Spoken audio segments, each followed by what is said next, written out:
Para la mayoría de la gente de este país que vivimos principalmente en ciudades, el agua es un satisfactor que nos llega a través de la red pública o a través de la botella que compramos para tomarla, y no es mayor motivo de preocupación hasta que carecemos del agua, o porque no tenemos para pagar el recibo, o porque el sistema ha cortado de alguna manera el suministro.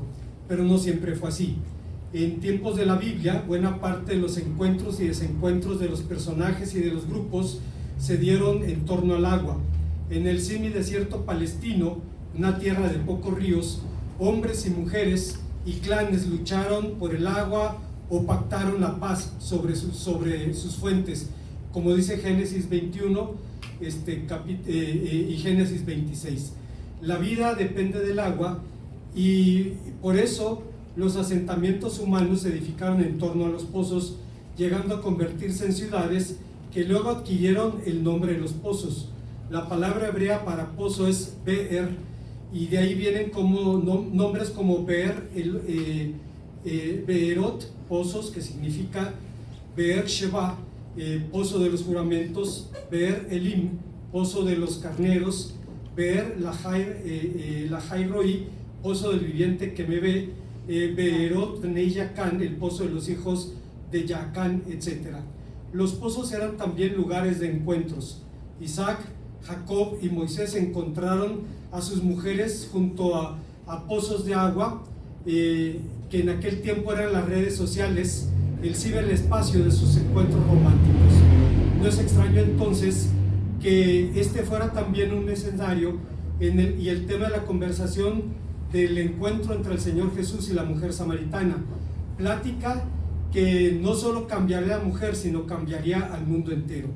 Pero de entrada el diálogo parecía destinado al fracaso. Las barreras que los separaban al Señor y a esta mujer eran insuperables. Eran religiosos, de género, culturales, odios, prejuicios, etc. Cuando el Señor Jesús ofreció agua viva a la mujer, esta le dijo: Señor, el pozo es hondo y no tienes con qué sacarla. Estas palabras cifran las objeciones de una triple ignorancia. ¿En qué consistía la ignorancia de la samaritana? Veamos, hermanos, las respuestas que el texto nos ofrece. Antes, hermanos, de pensar en las enseñanzas de este pasaje, quisiera decir que hay pasajes en los evangelios que de pronto se convierten en un hito y marcan un antes y un después en torno al ministerio del Señor Jesús. Aquí lo vemos, que dice el texto: tenía que viajar de Galilea a Judea y le era necesario pasar por Samaria. Estrictamente hablando, no le era necesario pasar por Samaria. Había cuando menos otros dos caminos. Entonces, la expresión "le era necesario pasar por Samaria" indica una urgencia de otra naturaleza. No era física ni geográfica, sino moral y espiritual, y era salir al encuentro de una mujer que necesitaba el mensaje de la gracia. Yo no sé su historia personal, amigo, amiga, hermano, hermana, pero creo que todos estamos aquí por la misma razón, porque un día Dios nos salió al encuentro y nos llamó para satisfacer o saciar esa necesidad que tenemos de Él. Aquí tenemos, hermanos, una declaración contundente: el pozo es hondo y no tienes con qué sacar el agua, que cifra cuando menos tres realidades. Primero, el desconocimiento de Cristo. Como es sabido, la relación entre judíos y samaritanos ha sido siempre compleja y conflictiva, aunque actualmente, debido a los problemas de endogamia, los samaritanos empiezan a formar familias con mujeres judías, pues después de todo, ellos también son judíos. Los samaritanos son descendientes de los judíos pobres dejados en Palestina después de la cautividad asiria en el siglo VI a.C., y extranjeros traídos de otros puntos del imperio asirio con el propósito de llenar ese terreno. Con el tiempo formaron un pueblo cultural y religiosamente híbrido, parte judío y parte gentil. En tiempos de Nehemías, los samaritanos se opusieron a la reconstrucción del templo judío, pero los judíos se lo cobraron con intereses, quemaron el templo samaritano. Esto solo fue avivando la mutua animadversión, y el libro apócrifo de Sirásida sube a Dios al ring, entre comillas, poniendo en su boca las siguientes palabras: hay dos naciones a las que mi alma detesta y la tercera ni siquiera es nación: los habitantes de la montaña de Seir, los filisteos y el pueblo necio que mora en Siquem.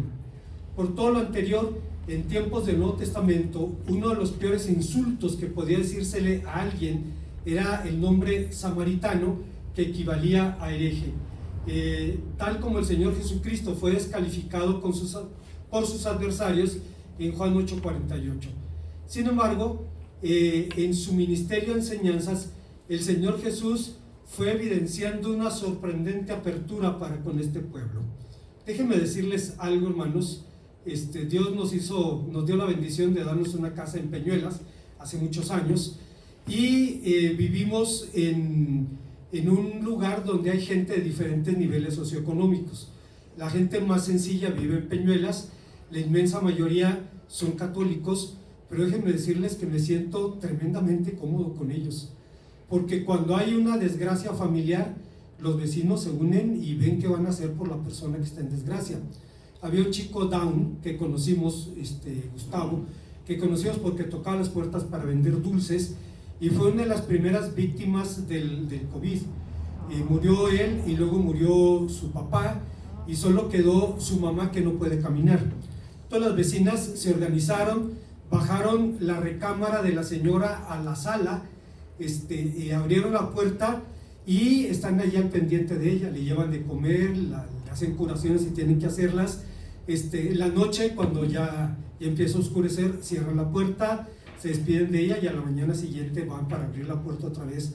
Debo decir que me siento tremendamente cómodo con mis vecinos católicos, porque son gente piadosa, gente temerosa de Dios, gente que hace aquello que a final de cuentas es la esencia de la vida cristiana.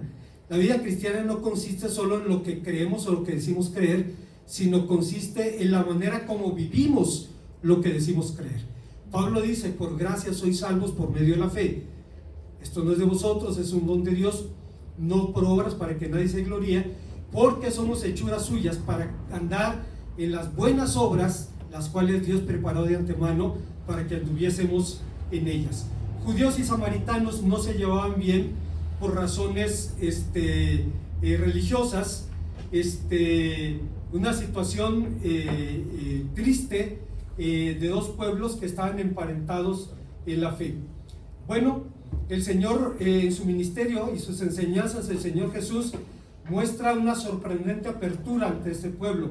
En la parábola del buen samaritano, compara favorablemente a un samaritano como un sacerdote y un levita, enseñando que la fraternidad se materializó en actos de amor más que nexos afectivos o sanguíneos. Pero regresando a nuestro texto, la crónica cifra un singular detalle al afirmar que el Señor le era necesario para pasar por Samaria. Como dijimos hace un momento, estrictamente hablando, el Señor no necesitaba pasar por Samaria. Había cuando menos dos caminos más. Su necesidad era de otra naturaleza, era de orden moral. Necesitaba hablar con una mujer del amor y del perdón de Dios, pero una vez que se dio el encuentro, el diálogo parecía destinado al desastre. Estaban en dos niveles diferentes. Parecían un diálogo de sordos, pues aparentemente cada uno miraba en una dirección distinta, sin que hubiera una comunicación real. El Señor hablaba de la vida eterna con la figura del agua de vida. La samaritana pensaba en el agua del pozo. El Señor le decía que le podía dar de beber un agua para que no volviera a tener sed jamás. La samaritana le preguntaba cómo iba a sacarla del pozo de Jacob. El pozo es hondo, dijo, y no tienes con qué sacarla. La razón de las objeciones de la samaritana es obvia. No conocía al Señor ni a sus palabras, y sus palabras le evidencian. Compara primero al maestro con Jacob, luego lo identifica como un profeta, lo que de ninguna manera resultaba denigrante o despectivo, pero la suya era todavía una opinión limitada de su interlocutor. Pero una vez más, es justificable que la samaritana pensara así, pues el conocimiento de Cristo lo fue adquiriendo gradualmente.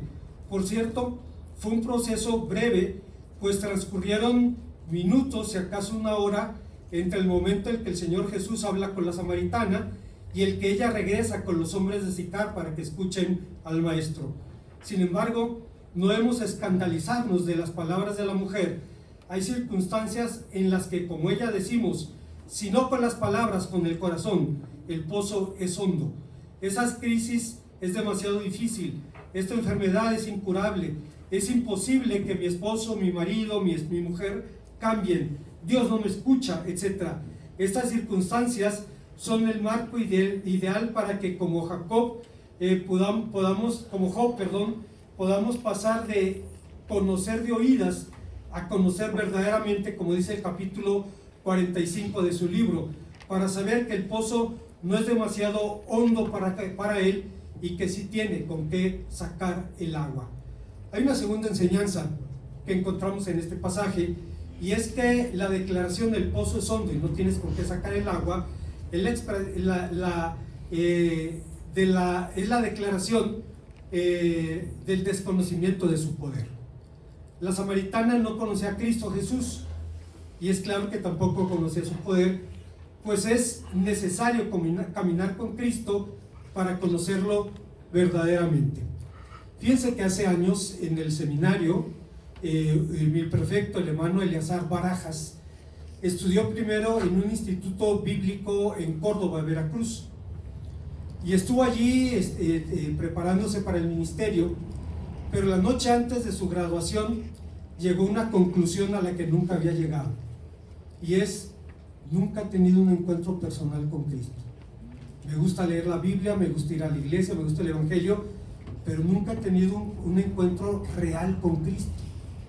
A esas horas de la noche, a las 12, fue y le tocó la puerta a su director y le dijo: pues tengo este problema, le contó lo que estaba pasando, y él le dijo: bueno, pues si no estás seguro de ello, ¿quieres tener ese encuentro hoy? Sí, vamos a orar por ti. Ok, oraron y le dice: y mañana te espero en el podio para tu graduación. ¿Y qué pasó? Que había caminado allí, pero nunca había estado plenamente consciente de haber optado por una decisión por Cristo. Es necesario caminar con Él para conocerlo verdaderamente. Cuando ya era un nuevo creyente en el ministerio, compartiendo con una persona mi testimonio, le hablé de una lucha que tuve para algún tiempo, y esa persona me preguntó: ¿cuánto tiempo le tomó tomar esa decisión? Y yo le dije: unos meses. Y entonces me vio con burla y me dijo: entonces usted es muy fácil de convencer. Le dije: no, pero cuando tienes una evidencia contundente, innegable, sería necio negarme a creer. Sería optar por la peor clase de ceguera que existe en este mundo, y es la ceguera voluntaria, la ceguera del que decide no ver, del que escoge deliberadamente no creer, del que opta por esa ceguera voluntaria. En los evangelios el poder del Señor se manifiesta en sus hechos poderosos, y han sido motivo permanente de reflexión cristiana. Respondiendo a las objeciones de que los milagros no son posibles, pues serían contrarios a las leyes de la naturaleza, Agustín de Hipona dijo: pero ¿cómo puede ser contrario a la naturaleza lo que ocurre por la voluntad de Dios? Pues la voluntad de tan poderoso creador indudablemente es la naturaleza de las cosas creadas. Un prodigio, por tanto, no ocurre contra el orden de la naturaleza, sino contrario a lo que nosotros suponemos son las leyes de la naturaleza. Cuando estudié en el seminario, mi profesor de hebreo era el doctor Esteban Hicks, y él era ingeniero automotriz y trabajó en la NASA, en el Apolo 12, si mal no recuerdo, y estuvo luchando todo ese tiempo entre una carrera en la NASA y convertirse en misionero, y al final Dios lo guió a que abandonara su carrera en la NASA, se viniera a México a enseñar hebreo y Antiguo Testamento. Él dice que cuando los norteamericanos salieron de la atmósfera por primera vez, cosa que los soviéticos habían hecho mucho tiempo antes, con Yuri Gagarin allá en el 60, si mal no recuerdo, algo curioso: a veces se pretende mentir en aras de la verdad. Yo recuerdo cuando era niño que los cristianos decían, cuando Yuri Gagarin fue al cielo y regresó, dijo, fui al cielo, volteé a todos lados y no había Dios. Pero cuando fulano tal fue al cielo, un astronauta, dijo, los cielos cuentan la gloria de Dios y el firmamento anuncia la obra de sus manos. Tal vez el astronauta dijo eso, pero el cosmonauta no dijo lo que dicen de él. Yuri Gagarin era cristiano ortodoxo, pero era cristiano. A él lo bautizaron de niño en la iglesia ortodoxa en la época de Stalin, y él bautizó a sus hijos de la iglesia ortodoxa también. Era un hombre creyente. Obviamente su fe no era tema porque era un héroe de la Unión Soviética, pero a veces se miente en pos de la verdad, poniéndole palabras en la boca a alguien que jamás dijo eso. Bueno, el doctor Hicks dijo, cuando los norteamericanos salieron e hicieron cálculos sobre la edad del universo, redujeron el número de miles de millones de años casi a la mitad. Y dice, y ahora el universo tiene tanto. Antes de este viaje tenía tal edad, ahora tiene tal edad. El hermano Walter dice, sí, Hopkins estuvo en contra de esa idea, pero le presentaron los argumentos y dijo, tienes razón. Agustín decía, los milagros no ocurren contra las leyes de la naturaleza, sino contra lo que nosotros suponemos que son las leyes de la naturaleza. Bueno, C.S. Lewis, ese famoso ex-ateo, hizo una observación pertinente sobre los milagros. Dijo, en toda mi vida no he encontrado sino a una sola persona que asegura haber visto un espíritu. Lo más interesante de esta historia es que esa persona no cree ni en la inmortalidad en alma, ni en los espíritus, y sin embargo dice que creyó ver alguno. Desde lo que vio, dice, pudo haber sido una ilusión, una argucia de sus nervios, y tal vez tenía razón, porque ver y oír no es lo mismo que creer. Por esa razón, a la pregunta si ocurren los milagros, se puede responder sinceramente por experiencia. Todo ofrecimiento que puede presentarse como un milagro es, en último término, algo que se ofrece a nuestros sentidos, algo que hemos visto, que hemos oído, tocado, olido o gustado, pero nuestros gustos o nuestros sentidos no son infalibles. Si nos parece que ha ocurrido algo extraordinario, siempre podemos decir que fuimos víctimas de una ilusión. Si mantenemos una filosofía que excluye lo sobrenatural, eso es lo que siempre tendremos que decir. Lo que aprendemos de esta experiencia depende de la filosofía con la que enfrentemos la experiencia. Desde la perspectiva de los creyentes en Dios y en la Biblia, es decir, de quienes no excluimos lo sobrenatural, ¿influye nuestra fe en nuestra percepción de las cosas? La respuesta es sí. Si crees en que el poder de Dios te permite descansar en Él, entonces el pozo es hondo, pero para nosotros no, pero no para un Dios todopoderoso, sabio, bueno, infinito, no para un Dios, el Dios que hizo a los hombres. En la Biblia, hermanos, ese poder se manifiesta primeramente en la encarnación. Juan 1:14 dice, aquel verbo se hizo carne. Es la afirmación categórica más importante y portentosa que tenemos en el Nuevo Testamento. C.S. Lewis decía al respecto, el milagro central afirmado por el cristianismo es la encarnación, la afirmación de que Dios se hizo hombre. Cada milagro es una preparación para o lo señala o es una consecuencia, al igual que cada acontecimiento natural se manifiesta el carácter total de la naturaleza en un determinado lugar y momento. Así cada milagro concreto en el cristianismo manifiesta en un lugar y un momento concretos el carácter y el significado de la encarnación. Junto a los evangelios sinópticos, el evangelio de Juan da fe de los hechos poderosos del Maestro, pero no los llama milagros sino signos o señales que apuntan a una realidad que va más allá del milagro. Bien decía Tomás de Aquino uno de los pensadores más grandes de la antigüedad católica. Voy a hacer un paréntesis.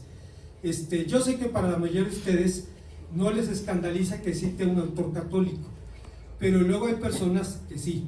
De pronto es como cita a un santo, un autor católico. Bueno, en el mundo de la teología, hermanos, las barreras denominacionales no son tan grandes, y hay autores evangélicos que leen a católicos y católicos que leen a los evangélicos, y se influyen mutuamente.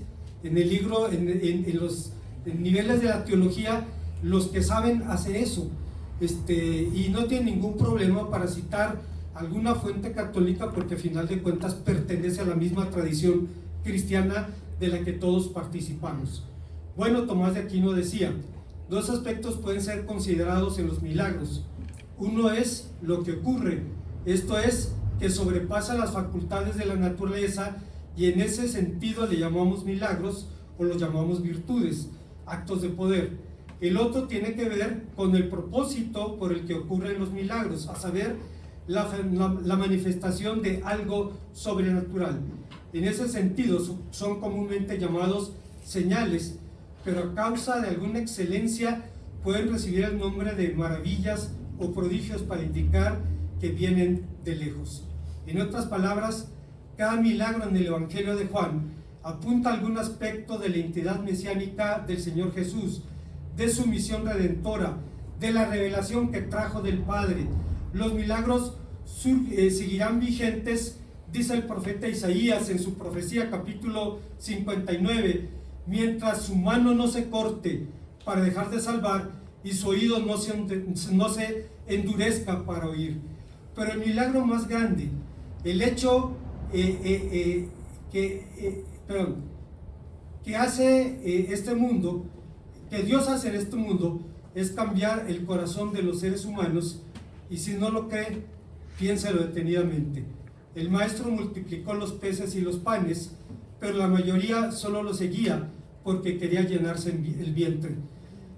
Sanó a 10 leprosos y solo 2 regresaron con gratitud, y los 2 eran samaritanos, Lucas 17. Libró la ciudad de Gádara de una legión de demonios, y los habitantes de la ciudad le rogaron que se fuera de allí. Resucitó a Lázaro, y sus adversarios estaban planeando cómo regresarlo al reino de los muertos. Restituyó la oreja de Malco, pero esto no detuvo a sus captores. Tocó también el corazón de la samaritana, quien no necesitó ver para creer. Estaba entonces en lo cierto quien dijo: primero solo vio a un hombre sediento, luego vio a un judío, luego a un rabino, luego un profeta, y finalmente al Mesías. Intentó sacar lo mejor del hombre sediento, mostró desprecio por el judío, molestó al rabino con preguntas, se dejó encantar por el profeta y terminó adorando a Cristo. Hay una tercera y última enseñanza en este pasaje. Cuando la samaritana declara: el pozo es hondo y no tienes con qué sacarlas, muestra su ignorancia congénita, manifestada concretamente en el desconocimiento de los propósitos del Señor. Como hemos dicho, la samaritana acudió al pozo de Jacob por agua. Sería atrevido especular sobre los pensamientos de ella mientras iba a recoger el agua. Seguramente sus inquietudes no pasaban más allá de los quehaceres domésticos. Junto al pozo de Jacob encontró un desconocido, y una vez que inició el diálogo, pronto se hizo evidente que ambos estaban hablando en 2 niveles distintos. Creo que es obvio que el maestro no estaba allí para impartirle una cátedra de teología a esta mujer. Así que, ¿cuál sería el propósito de su singular encuentro?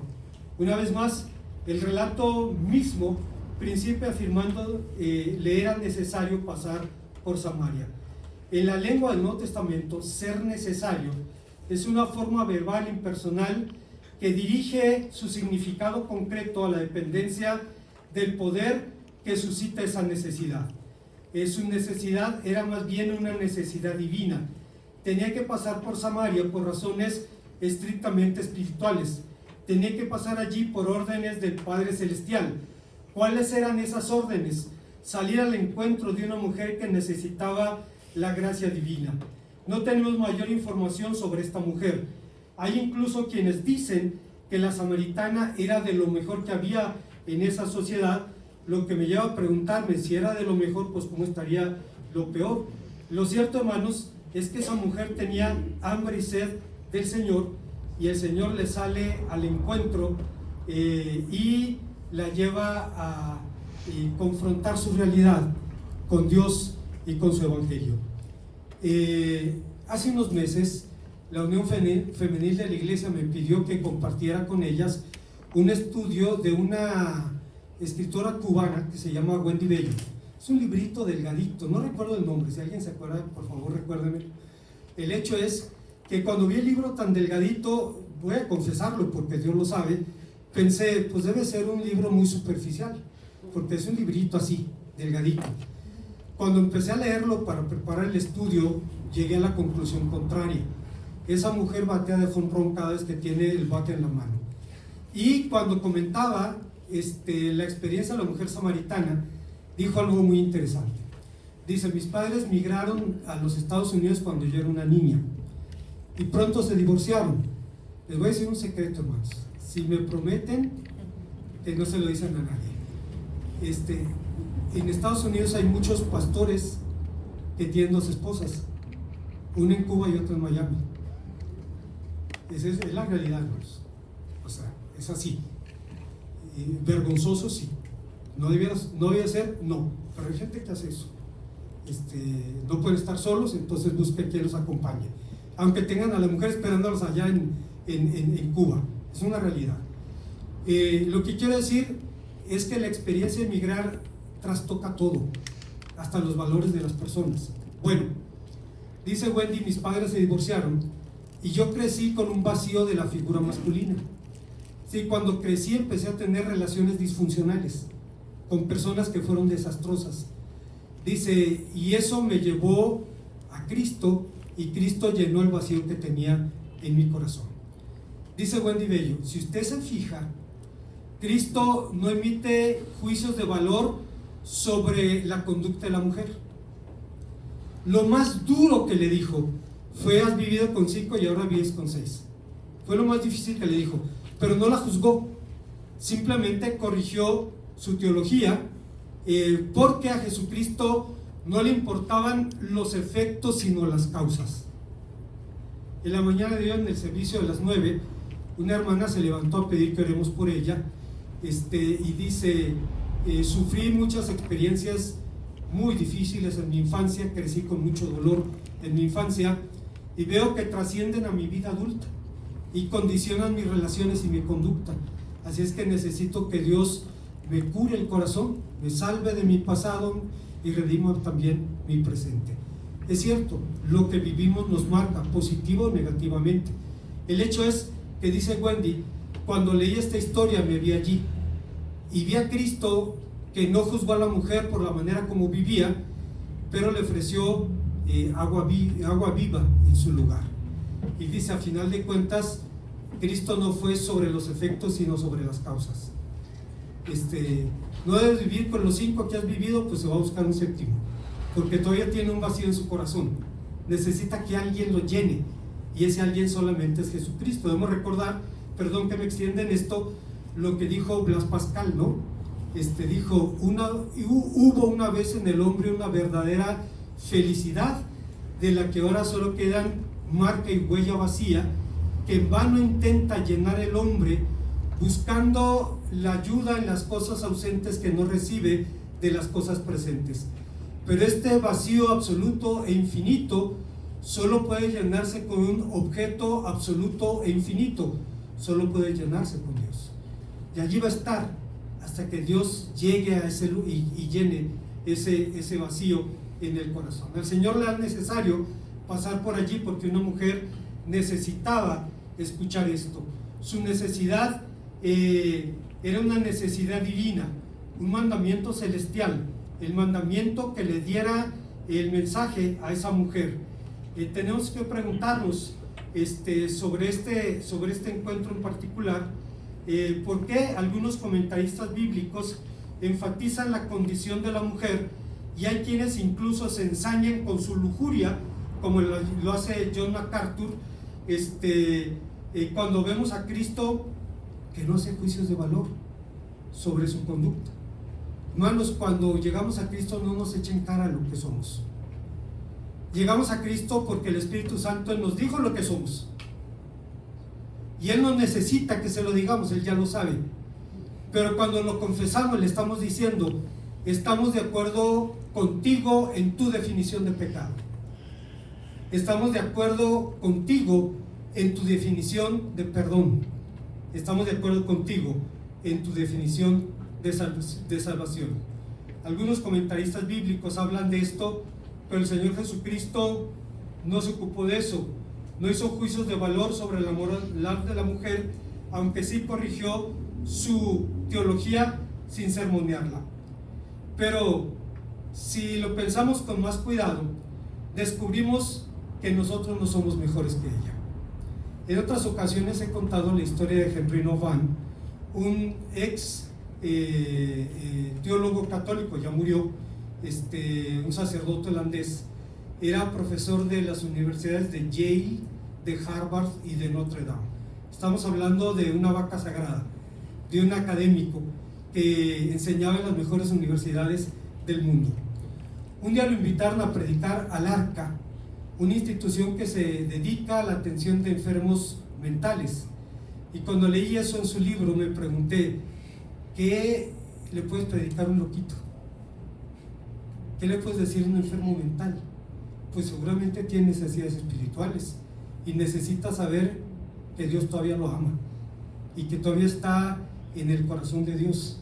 Y los que los cuidan, que a veces sufren más que el cuidador que el que cuidan, tienen que tener consuelo y esperanza frente a la tarea que Dios ha puesto en sus manos.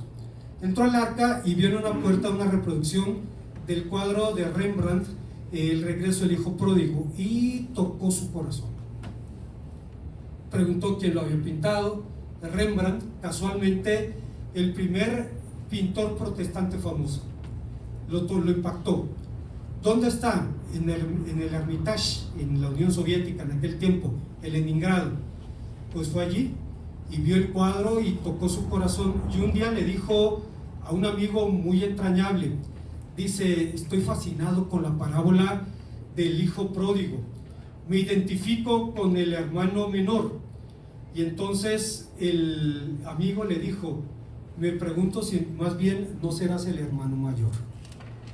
Y dice: cuando me dijo eso, dice, se abrió delante de mí un inmenso vacío.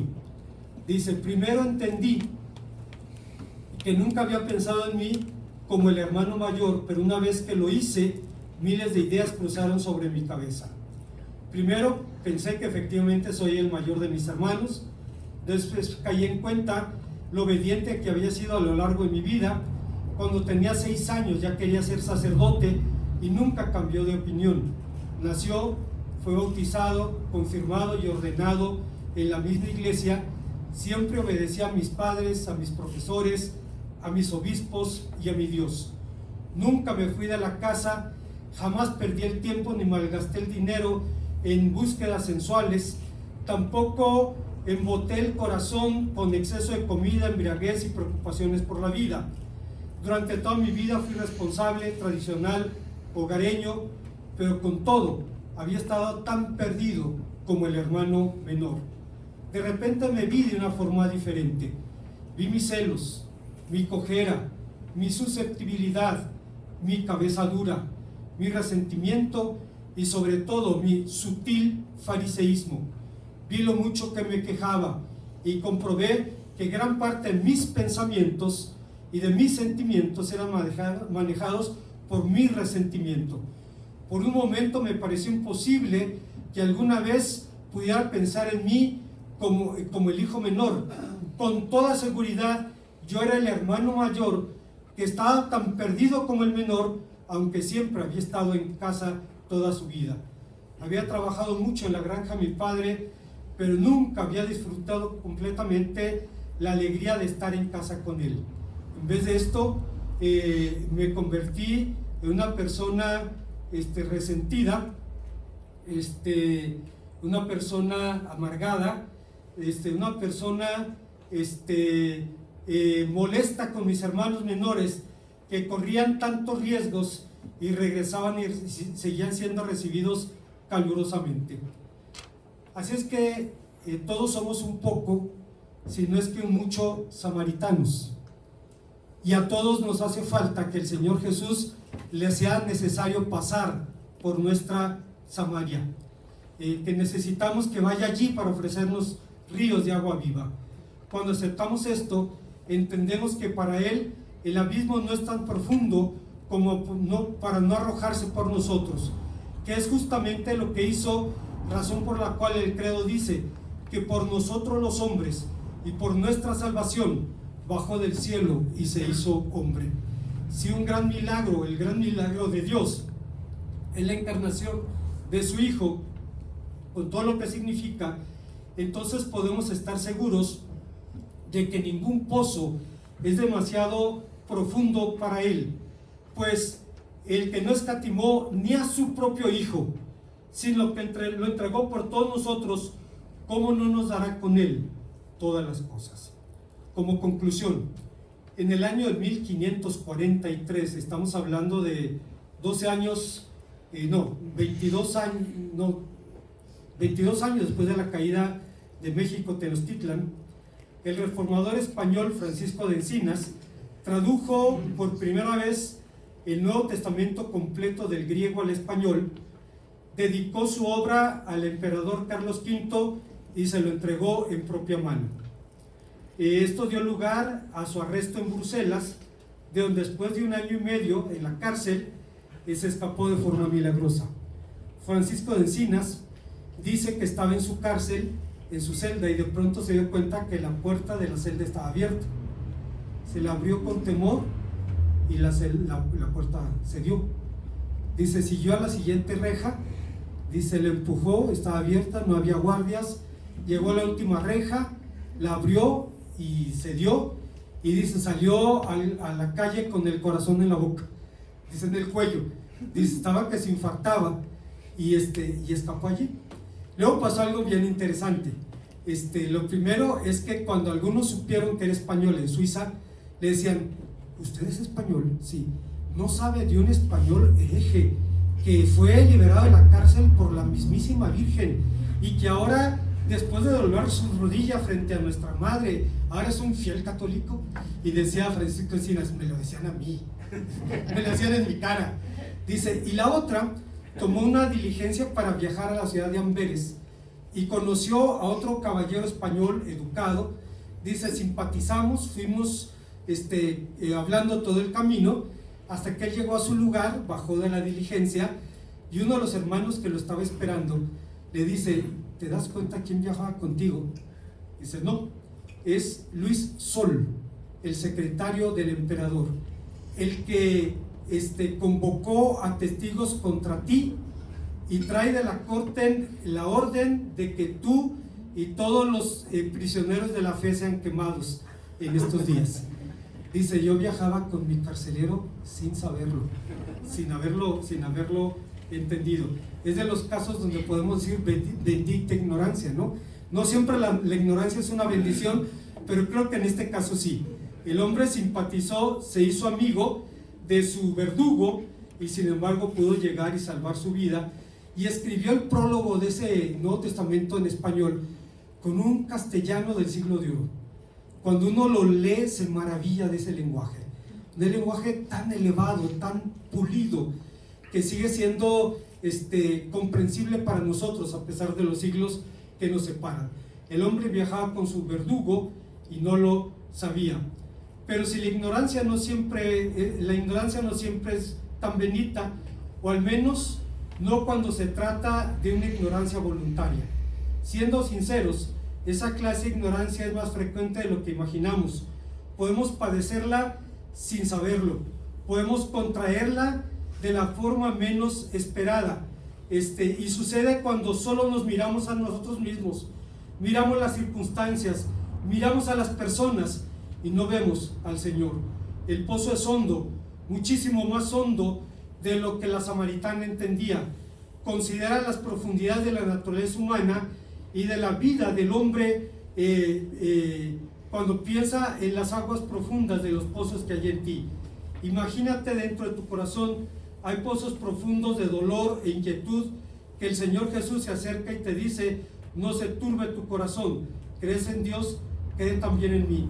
Entonces te encoges de hombros y le contestas: Señor, pero el pozo es demasiado profundo, ni siquiera tú puedes sacar de él tranquilidad y consuelo. Y es verdad, porque las bendiciones que Dios trae, no las trae de nosotros mismos, no las trae del fondo de nuestro corazón, las trae de los cielos, las trae de arriba. Como dice el apóstol Santiago: toda buena dádiva, todo perfecto proviene de lo alto, del Padre de las luces, en quien no hay mudanza ni sombra de variación. Lo trae desde el cielo para poder comunicarnos esta verdad.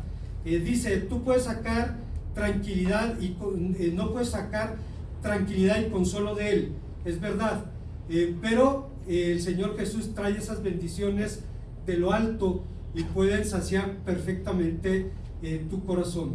Acudamos a Jesucristo como nuestro Consolador y nuestro Dios compasivo, pero no como nuestro todo, a veces no como nuestro todopoderoso Dios, y entonces luchamos por alcanzar el fondo de nuestro pozo y tratamos de conseguir agua de nuestros propios medios.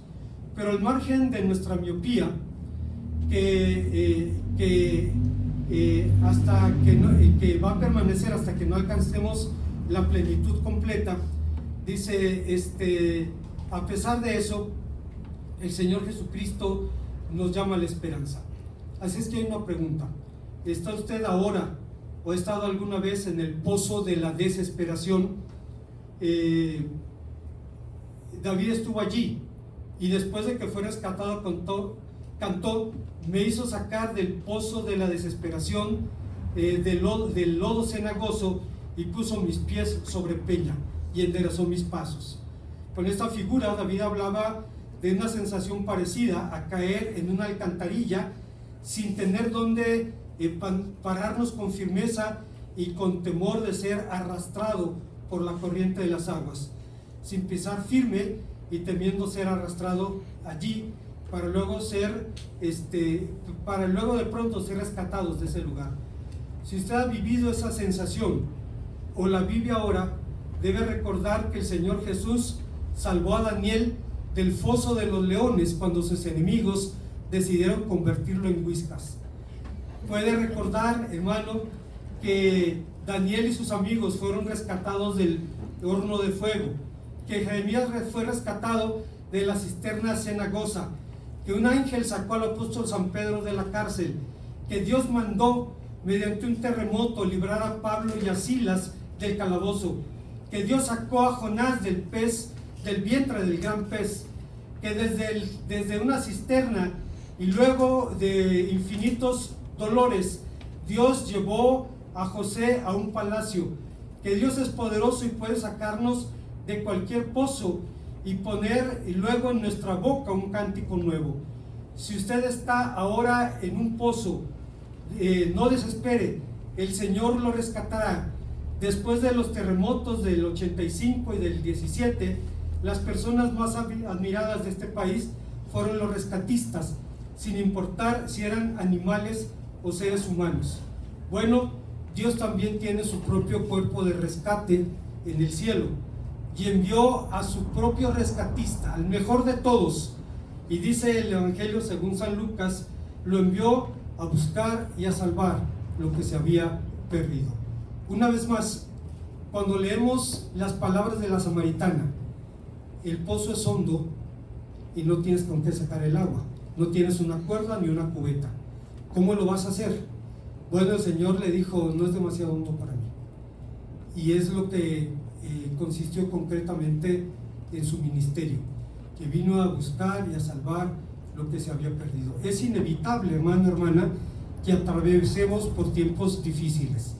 Siempre que atravesamos por tiempos difíciles, recuerdo a nuestro amado hermano Bruce Kyle, quien se fue a vivir con Dios hace algunos años, cambió de domicilio, y él decía, él era doctor en psicología, y decía: cuando pierdo la paz por ver el periódico o por leer internet, sé que llegó el tiempo de hacer una pausa y dedicarme solo a leer mi Biblia, para recordar quién está en el control y recordar en manos de quién estamos.